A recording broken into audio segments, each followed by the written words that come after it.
Hello everybody, this is Neon Philosopher. As most of you guys know, there's this paradox called the Ship of Theseus paradox. It questions whether an object remains fundamentally the same even if all its parts are gradually replaced over time.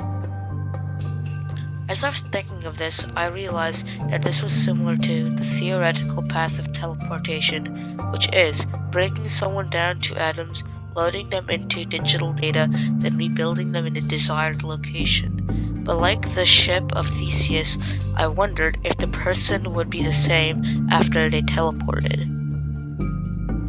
What I define as a person is their experience, memories, and consciousness. So, for example, if a person went through a car crash but survived, he or she is a different person because of the knowledge and experience of that car crash. Memories are stored in the brain as connections between the neurons, so basically structured neurons. If those connections are perfectly recreated, the person should theoretically still have all their memories, but consciousness itself is more complex. It depends on the brain's continuous neural activity. If teleportation disrupts this process of this neural activity, it would be similar to how if you turn off and turn back on a computer, meaning the original brain stops working before the new one is built. It's unclear whether if the same consciousness would continue or if a new one would begin from that shutdown. Another problem is the experience of being teleported.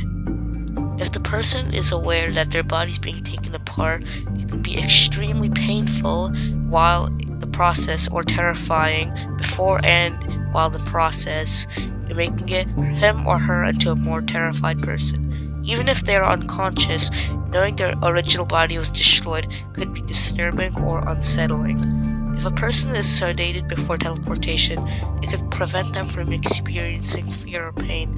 However, whether sedation allows consciousness to smoothly transition is unclear. Consciousness is tied to continuous neural activity like I mentioned before, so if teleportation involves completely breaking down and reconstructing the brain, there would be a gap where brain function stops, which sedation would prevent that interruption. If teleportation somehow preserved the neural activity without stopping it, sedation might reduce distress, but wouldn't necessarily guarantee the continuity of the original consciousness.